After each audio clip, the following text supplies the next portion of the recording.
9-year-old Vanka, who had been apprenticed to the shoemaker Alyakhin for 3 months, did not go to bed the night before Christmas. He waited till the master and mistress and the assistants had gone out to an early church service, to procure from his employer's cupboard a small phial of ink and a penholder with a rusty nib. Then, spreading a crumpled sheet of paper in front of him, he began to write. Before, however, deciding to make the first letter, he looked furtively at the door and at the window, glanced several times at the somber icon, on either side of which stretched shelves full of lasts, and heaved a heartrending sigh. The sheet of paper was spread on a bench, and he himself was on his knees in front of it. "Dear Grandfather Konstantin Eckrich," he wrote, "I am writing you a letter. I wish you a happy Christmas and all God's holy best. I have no mama or papa, you are all I have." Vanka gave a look towards the window in which shone the reflection of his candle, and vividly pictured to himself his grandfather, Konstantin Eckrich, who was night watchman at Messrs. Chekhov. He was a small, lean, unusually lively and active old man of 65, always smiling and blear-eyed. All day he slept in the servants' kitchen or trifled with the cooks. At night, enveloped in an ample sheepskin coat, he strayed round the domain tapping with his cudgel. Behind him, each hanging its head, walked the old bitch Kashtanka, and the dog Vian, so named because of his black coat and long body and his resemblance to a loach. Vian was an unusually civil and friendly dog, looking as kindly at a stranger as at his masters, but he was not to be trusted. Beneath his deference and humbleness was hid the most inquisitorial maliciousness. No one knew better than he how to sneak up and take a bite at a leg, or slip into the larder or steal a muzhik's chicken. More than once they had nearly broken his hind legs.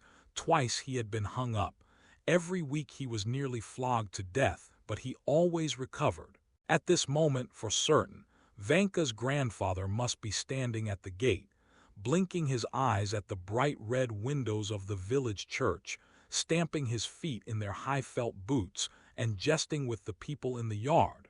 His cudgel will be hanging from his belt, he will be hugging himself with cold, giving a little dry old man's cough, and at times pinching a servant girl or a cook. "Won't we take some snuff?" he asks, holding out his snuff box to the women. The women take a pinch of snuff and sneeze. The old man goes into indescribable ecstasies, breaks into loud laughter and cries, "Off with it, it will freeze to your nose." He gives his snuff to the dogs too. Kashtanka sneezes, twitches her nose, and walks away offended. Vian deferentially refuses to sniff and wags his tail. It is glorious weather, not a breath of wind, clear and frosty. It is a dark night, but the whole village, its white roofs and streaks of smoke from the chimneys, the trees silvered with hoarfrost and the snowdrifts, you can see it all. The sky scintillates with bright twinkling stars, and the Milky Way stands out so clearly that it looks as if it had been polished and rubbed over with snow for the holidays. Vanka sighs, dips his pen in the ink, and continues to write.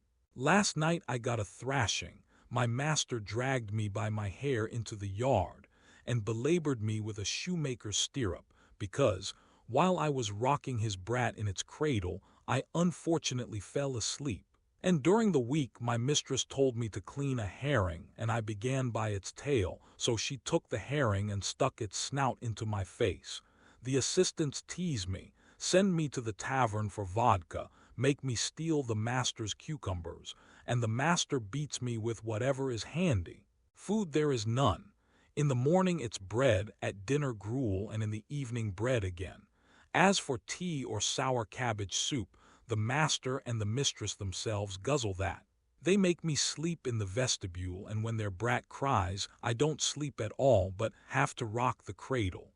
Dear Grandpapa, for heaven's sake, take me away from here, home to our village. I can't bear this any more. I bow to the ground to you, and will pray to God for ever and ever take me from here, or I shall die." The corners of Vanka's mouth went down. He rubbed his eyes with his dirty fist and sobbed. "I'll grate your tobacco for you," he continued. I'll pray to God for you, and if there is anything wrong, then flog me like the gray goat. And if you really think I shan't find work, then I'll ask the manager, for Christ's sake, to let me clean the boots, or I'll go instead of Fedia as under herdsman. Dear Grandpapa, I can't bear this any more, it'll kill me. I wanted to run away to our village, but I have no boots, and I was afraid of the frost, and when I grow up I'll look after you, no one shall harm you, and when you die I'll pray for the repose of your soul, just like I do for Mama Pelagia. As for Moscow, it is a large town, there are all gentlemen's houses, lots of horses, no sheep, and the dogs are not vicious. The children don't come round at Christmas with a star. No one is allowed to sing in the choir, and once I saw in a shop window hooks on a line and fishing rods, all for sale, and for every kind of fish, awfully convenient. And there was one hook which would catch a sheet fish weighing a pound. And there are shops with guns like the master's, and I am sure they must cost 100 rubles each. And in the meat shops there are woodcocks, partridges, and hares, but who shot them or where they come from, the shopman won't say.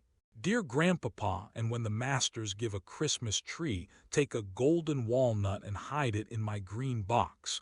Ask the young lady, Olga Ignatievna, for it, say it's for Vanka.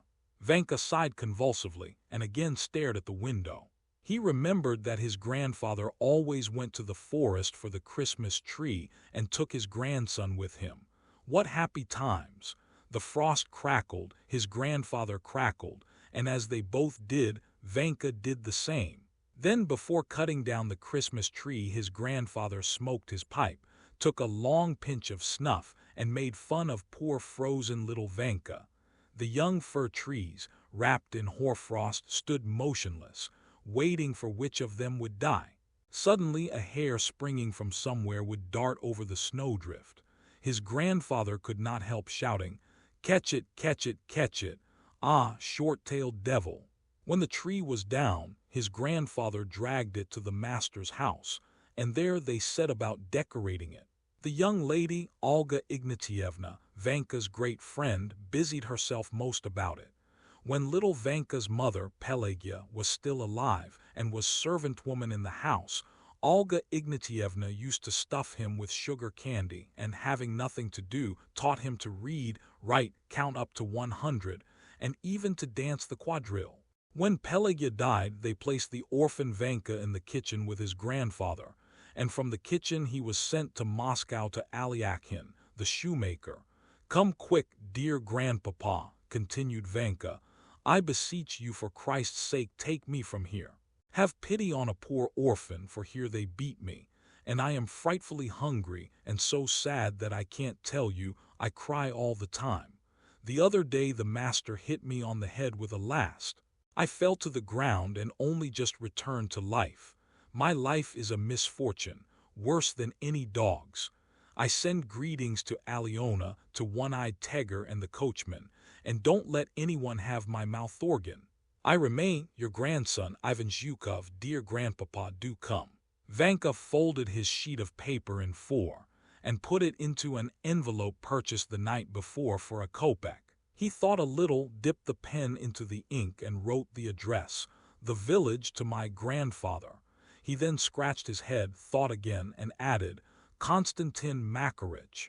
Pleased at not having been interfered with in his writing, he put on his cap and, without putting on his sheepskin coat, ran out in his shirt-sleeves into the street. The shopman at the poulterer's, from whom he had inquired the night before, had told him that letters were to be put into post-boxes, and from there they were conveyed over the whole earth in mail troikas by drunken postboys and to the sound of bells. Vanka ran to the first post-box and slipped his precious letter into the slit.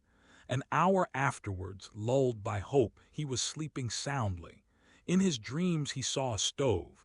By the stove his grandfather sitting with his legs dangling down, barefooted, and reading a letter to the cooks, and Vian walking round the stove wagging his tail.